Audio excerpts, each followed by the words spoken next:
Hi friends, நம்ம இன்றைக்கி என்ன ஸ்பெஷல் பார்க்க போகிறோம்னா தூதுவளை தோசை எப்படி சுடுறதுங்கிறத பார்க்க போகிறோம். அதுக்கு தேவையான இன்க்ரீடியன்ஸ் என்னென்னா, தூதுவளையை நல்லா முள்ளெல்லாம் எடுத்துட்டு சுத்தம் பண்ணி எடுத்து வச்சுருக்கேன். அதுக்கு தேவையான 4 சின்ன வெங்காயம் எடுத்து வச்சுருக்கேன். ஜீரகம், பூண்டு, மிளகு, இதை எல்லாத்தையும் வதக்கிட்டு தோசை மாவில் கரைச்சோம்னா, தோசை ஊற்றினோம்னா தூதுவளை தோசை ரெடி ஆயிரும்.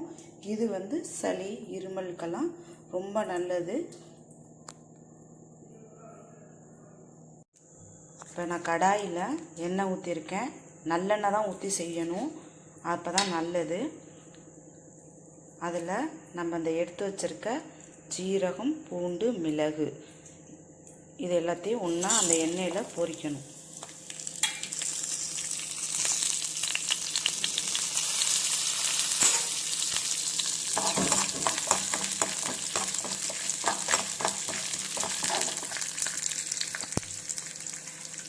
அதோடு எடுத்து வச்சுக்க சின்ன வெங்காயத்தையும் சேர்த்து நல்லா வதக்கணும்.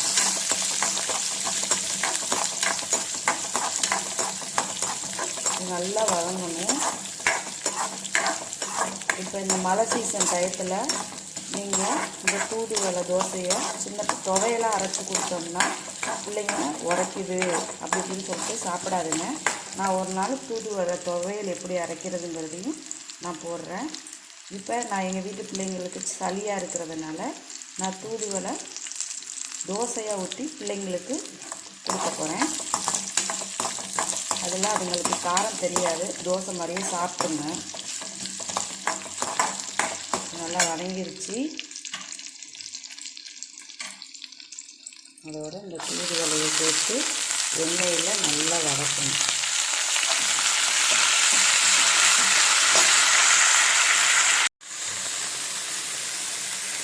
நல்லா அந்த பச்சை வாசம் போகிற அளவுக்கு நல்லா அந்த பூண்டு, வெங்காயம், மிளகு எல்லாம் நல்லா வதக்கணும். இது நல்ல மருந்து, சளி இருமலுக்கு நல்ல மருந்து. இது நல்லா வதங்கிருச்சு. இப்போ இதை நம்ம மிக்சியில் போட்டு நைஸாக அரைக்கணும். இதை நல்லா மிக்சியில் அரைச்சிட்டு வரேன். இந்த மாதிரி நைஸாக அளவுக்கு நல்லா அரைச்சிட்டு இதை மாவோடு சேர்க்கணும். இந்த மாதிரி மாவோடு எல்லாத்தையும் ஒன்றா சேர்த்துடணும். இந்த கலர் வர மாதிரி இந்த மாவையும் இந்த தூதுவளை அரைச்சதையும் சேர்த்தோம்னா தோசை மாவு ரெடி ஆயிடும். தோசை மாவை இப்போ தோசை ஊற்றணும். நைஸாக ஊற்றி நல்லெண்ணெய் நைஸாக ஊற்றி வச்சா இப்போ நல்லெண்ணெய் பிள்ளைங்களுக்கு கொஞ்சம் மொறுன்னு நல்லெண்ணெய் ஊற்றி கொடுத்தோம்னா சளியெல்லாம் நல்லா முறிக்கும். நான் செவந்தோன்னா அப்படியே தோசையை திருப்பி போட்டுட்டேன்.